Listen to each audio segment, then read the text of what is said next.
नमस्कार, मैं हूं Naresh Kumar Bisen. News and views के इस यूट्यूब चैनल में आपका एक बार फिर स्वागत है। दरअसल मैं आज आपको मिल्खा की कहानी सुनाने आया हूं। मिल्खा सिंह हमारे देश की आन बान और शान में गिने जाते हैं, लेकिन कल वो कोरोना से लड़ते लड़ते इस दुनिया को अलविदा कह गए। बड़ा ही दुखद और हृदय विदारक वक्त था उनके लिए, क्योंकि 5 दिन पहले ही उनकी पत्नी ने दम तोड़ दिया था। यानी एक सप्ताह के अंदर देश की 2 महान शख्सियतों का जाना ये बड़ा ही दुखद रहा। मिल्खा को आप जानते हैं, लेकिन मैं कुछ और जानकारी आपके लिए लेकर के आया हूँ पेपर कटिंग के ज़रिए। तो चलिए कुछ बातें, कुछ उनकी स्मृति को हम इस वीडियो के ज़रिए शेयर करते हैं। दरअसल मिल्खा ने बड़ा सपना देखा था अपने लिए, और वो काफ़ी हद तक अपने सपनों को पूरा करने में कामयाब भी रहे। लेकिन उनका एक सपना जो अधूरा रहा वो था ओलंपिक। वो ओलंपिक का मेडल नहीं जीत पाए। भाग मिल्खा भाग एक फिल्म भी आपने देखी हो शायद।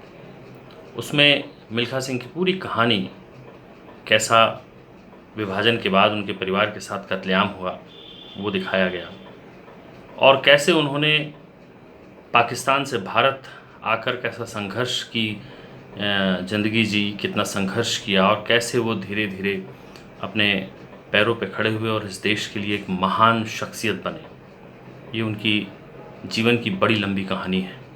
कहते हैं कि आखिरी वक्त में मिल्खा जब कोरोना से जूझ रहे थे तो उन्होंने वही संघर्ष दिखाया और कोरोना को मात देने की उन्होंने पूरी कोशिश की।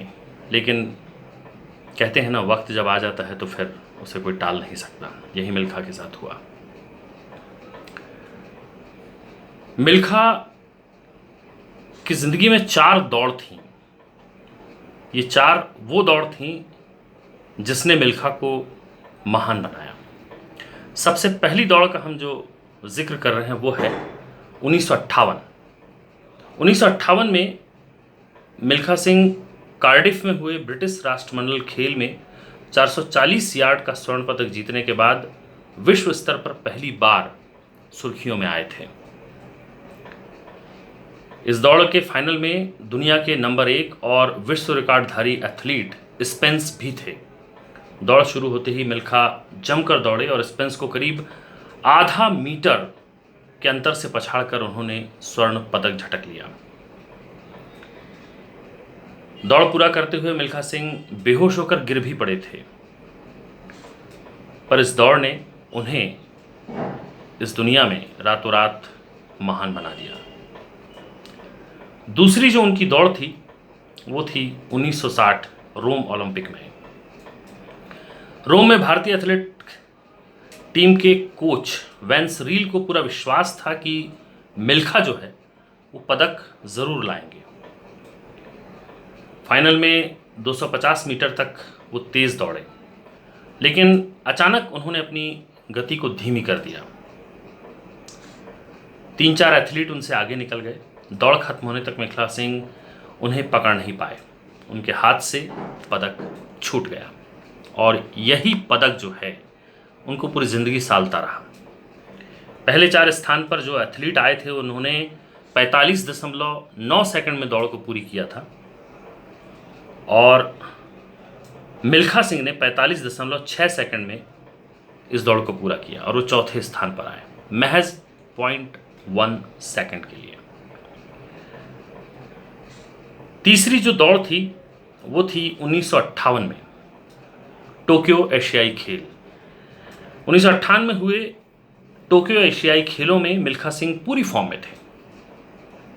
यहाँ पूरे एशिया, खासकर भारत और पाकिस्तान के लोगों की नज़र मिल्खा सिंह की 4 मीटर के बजाय 200 मीटर की दौड़ पर थी, क्योंकि इसमें पाकिस्तान के स्टार अब्दुल खलीफ की धाक थी। वो लगातार इस दौड़ पर कब्जा किए हुए थे। खलीफ के वर्चस्व की लड़ाई भी थी। मिल्खा ने लेकिन यहाँ कमाल कर दिया और इसी दौड़ में मिल्खा को फ्लाइंग सिख का दर्जा मिला था। वो कहानी मैं आपको बताऊंगा, कैसे उनको किसने फ्लाइंग कहा और कैसे उनका नाम फ्लाइंग सिख मिल्खा पड़ा। मिल्खा ने कमाल का फर्राटा भरते हुए अब्दुल खलीफ को चेस्ट फिनिश में पछाड़ा था। चेस्ट फिनिश का मतलब आप समझ रहे हैं, जो रस्सी होती है जो दौड़ की, वो चेस्ट को ऐसे टकराया जाता है और उसमें सेकंड्स का अंतर होता है। उसी चेस्ट फिनिश में मिल्खा ने अब्दुल खलीफ को हराया था और मिल्खा ने फिर यहीं इसी दौड़ में 400 मीटर की दौड़ का स्वर्ण पदक भी जीता और गोल्डन डबल हासिल किया। ये उनकी कामयाबी का बहुत बड़ा वक्त था, यूं कहें हम। और जो चौथी जो दौड़ थी वो थी जकार्ता एशियाई खेल 1962 में जकार्ता में हुए एशियाई खेल के दौरान मिल्खा सिंह एशिया में के 400 मीटर दौड़ के सबसे उम्दा एथलीट थे। वो 400 मीटर दौड़ के फाइनल तक आसानी से पहुंच चुके थे। इस फाइनल में उनका मुकाबला अपने ही देश के माखन सिंह और जापान के एथलीट सिमिदाता हयासे से था। 300 मीटर के बाद मिल्खा सिंह ने इतना तेज फर्राटा भरा कि माखन सिंह समेत सभी एथलीट पीछे छूट गए। मिल्खा सिंह ने यह स्वर्ण पदक 46.9 सेकंड का समय निकालकर जीता था। इन तमाम दौड़ों में जो सबसे यादगार दौड़ रही मिल्खा की वो थी वो पाकिस्तान में। इनकी स्मृति शेष में एक आर्टिकल छपा है, मैं वो थोड़ा आपको पढ़ के सुनाता हूँ, क्योंकि ये जानकारी है जो आपके लिए जानना बेहद ज़रूरी है, क्योंकि मिल्खा हमारे देश की मिल्कियत थे और वो सदियों तक याद किए जाएंगे। जब भी कभी देश का कोई खिलाड़ी, एथलीट खिलाड़ी जब रेस में दौड़ेगा तो लोगों के जहन में मिल्खा सिंह हमेशा याद रहेंगे। कहते हैं कि पाकिस्तान की यादें मिल्खा के लिए नासूर बनी रहीं।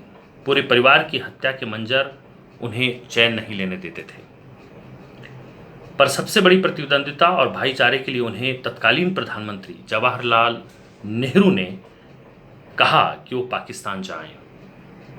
पाक में अब्दुल खलीफ का वैसा ही रुतबा था जैसा हिंदुस्तान में मिल्खा सिंह का। बड़ी टक्कर की टीम, वो उधर अब्दुल खलीफ और इधर मिल्खा सिंह। भारत पाकिस्तान का तब विभाजन हो चुका था और आप ये जानते ही हैं कि जब भी कभी खेल में भारत और पाकिस्तान की कोई टीम आमने सामने होती है तो किस तरह का लोगों में एक जुनून देखने को मिलता है, वो आप क्रिकेट में देख चुके हैं। वैसा ही जुनून इस दौड़ में देखने को मिला था। ये 60 के दशक की कहानी है। 60 के दशक में जनवरी के सर्द महीने में खलीफ बनाम मिल्खा यानी पाकिस्तान बनाम भारत की सुर्खियों ने पूरे माहौल में गर्मी पैदा कर दी थी। हालांकि ये बात मिल्खा को जची नहीं, वो जाना नहीं चाहते थे, लेकिन उन्हें मनाया गया। बाघा बॉर्डर पर पार करते हुए जब उनकी जीप जा रही थी तो पाकिस्तानियों ने तक मिल्खा सिंह की जीप पर फूल बरसाए थे। ये अपने आप में बड़ी बात है। खलीफ 100 मीटर के उस्ताद थे। उन्होंने दिल में एशियाई खेलों में 100वें सेकंड में स्वर्ण चूमने का बदला लेने की ठान रखी थी। किससे? मिल्खा सिंह से, क्योंकि मिल्खा उन्हें वहाँ हरा चुके थे और ये उनके लिए एक मौका था अब्दुल खलीफ के लिए कि वो मिल्खा को अपनी भूमि पर मजा चखाएं या उन्हें हराएं। दोनों में बेहद कांटे की टक्कर थी। खलीफ मिल्खा से 2 कदम आगे निकल गए। जब रेस हो रही थी तो खलीफ मिल्खा से 2 कदम आगे निकल गए और लोगों की धड़कनें तेज़ हो गईं। जो मिल्खा को सपोर्ट कर रहे थे, जो हिंदुस्तानी थे और जो पाकिस्तान में जो हिंदू थे, वो तमाम पर 150 यार्ड होते होते मिल्खा बराबरी पर आ गए। अब आप इसकी कल्पना करिए कि कैसा रहा होगा वो मंजर। और मिल्खा सिंह ने मात्र 20.7 सेकंड में वो दौड़ पूरी कर ली। ये दौड़ अपने आप में एक रिकॉर्ड बनी। पाकिस्तान के राष्ट्रपति जनरल अय्यूब ने उनसे उस दौरान इंग्लिश में बोला था कि तुम दौड़े नहीं यार, तुम तो उड़े। और यहीं से मिल्खा का नाम फ्लाइंग सिख पड़ा। तलखियाँ जो थीं वो दिल में लेकर गए मिल्खा पाकिस्तान से बहुत सारा प्यार लेकर लौटे थे। तब वहाँ महिलाओं ने कहा था कि सरदार ने कमाल कर दिया। ये मिल्खा की यादों में, उनकी स्मृति में कहानियाँ जो हैं हमेशा याद रहेंगी। जब भी हम इतिहास पढ़ेंगे, आगे आने वाली पीढ़ियाँ जब पढ़ेंगी, तो मिल्खा को इन्हीं तमाम कहानियों के बूते याद किया जाएगा। आज उनको देश के तमाम लोगों ने श्रद्धांजलि दी, जिनमें हमारे महामहिम राष्ट्रपति ने उनके लिए कहा कि खेलों के महानायक मिल्खा सिंह के निधन से वो दुखी हैं। उनके संघर्ष और जुझारूपन की कहानी भारतीयों की आने वाली पीढ़ियों को प्रेरित करती रहेंगी। उनके परिवार और असंख्य प्रशंसकों को उनकी संवेदनाएं। वहीं देश के प्रधानमंत्री नरेंद्र मोदी ने उनके लिए कहा कि हमने एक बहुत बड़ा खिलाड़ी खो दिया, जिसका असंख्य भारतीयों के हृदय में विशेष स्थान था। अपने प्रेरक व्यक्तित्व से वो लाखों के चहेते थे। प्रधानमंत्री ने कहा कि मैं उनके निधन से आहत हूँ। मैंने कुछ दिन पहले ही उनसे बात की थी। मुझे पता नहीं था कि ये हमारी आखिरी बात होगी। राहुल गांधी जी ने भी मिल्खा के लिए जो लिखा है वो मैं आपको पढ़ के सुनाता हूँ कि मिल्खा सिंह जी न सिर्फ खेल के सितारे थे, बल्कि अपने समर्पण और संयम की वजह से करोड़ों भारतीयों के लिए प्रेरणा के स्रोत थे। उनके परिवार और मित्रों के प्रति उनकी संवेदनाएं हैं। भारत अपने फ्लाइंग सिख को याद करता है। पीटी उषा का आपने नाम सुना होगा, पूर्व भारतीय धाविका थी। उन्होंने भी मिल्खा को श्रद्धांजलि दी है। उन्होंने कहा है कि मेरे आदर्श और प्रेरक मिल्खा सिंह जी के निधन के बाद दुख के काले बादल छा गए हैं। जुझारूपन और कड़ी मेहनत की उनकी कहानी ने लाखों को प्रेरित किया और आगे भी करती रहेंगी। उषा स्कूल के छात्रों की ओर से उन्हें श्रद्धांजलि। वहीं क्रिकेट के महानायक सचिन तेंदुलकर ने भी मिल्खा सिंह को श्रद्धांजलि दी है। मिल्खा के लिए उन्होंने लिखा है कि RIP मिल्खा सिंह, भारत के महानतम खिलाड़ियों में आप एक रहें। आपने युवा भारतीयों को एथलीट बनने के सपने दिखाए। आपके निधन से हर भारतीय के दिल में खालीपन पैदा हो गया है, लेकिन आप आने वाली कई पीढ़ियों के प्रेरणा स्रोत रहेंगे। ये बड़ी बात है किसी खिलाड़ी के लिए, किसी एथलीट के लिए। 2-3 बातें और मैं आपको बता दूं कि मिल्खा जो हैं वो फिटनेस के लिए जुनूनी थे। कहते हैं कि कोरोना होने से पहले मिल्खा सिंह ने कभी दवाई नहीं खाई, और यही नहीं, वो कभी जब बीमार भी पड़ते थे तो मिल्खा ने ये खुद बताया कि उन्होंने कभी सिरदर्द तक की गोली नहीं खाई। इतने फिट थे वो। और कभी कभी जब उनसे खुद को अनफिट महसूस करते थे या सिर में कोई हल्का दर्द होता था, तो उनकी पत्नी उनके बिस्तर के पास टेबल में गोलियां और पानी रख के जाती थी, लेकिन वो पानी पीकर सो जाते थे और जो गोलियां हैं वो अपने तकिए के नीचे दबा देते थे। ये उनकी मतलब आप उनके शरीर, उनकी जो जिजीविषा है जीने की ललक, और जो फिटनेस को लेकर के उनका जो आत्मविश्वास था, वो ये बताता है।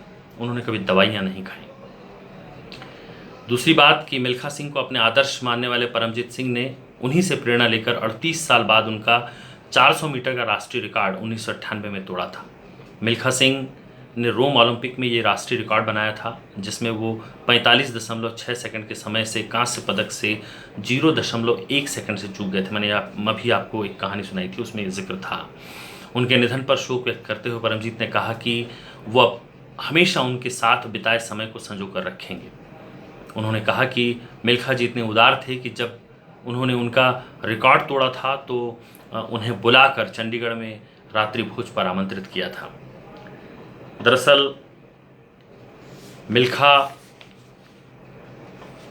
हम सब के हीरो हैं और हीरो रहेंगे। मेरी आप लोगों से एक गुजारिश है कि जीवन में कुछ ऐसा करके ज़रूर जाना चाहिए जिससे लोग आपको इसी तरह पढ़ें, इसी तरह सुनाएं। तो आज के लिए इस वीडियो में इतना ही। कल या अगली सीरीज़ में या अगली एपिसोड में मैं किसी नए चरित्र या नए लोगों की कहानी या कोई नई न्यूज़ के साथ फिर आऊँगा। आपको यदि अगर ये जानकारी पसंद आई हो तो आप इस वीडियो को लाइक करें, सब्सक्राइब करें और शेयर करें। धन्यवाद।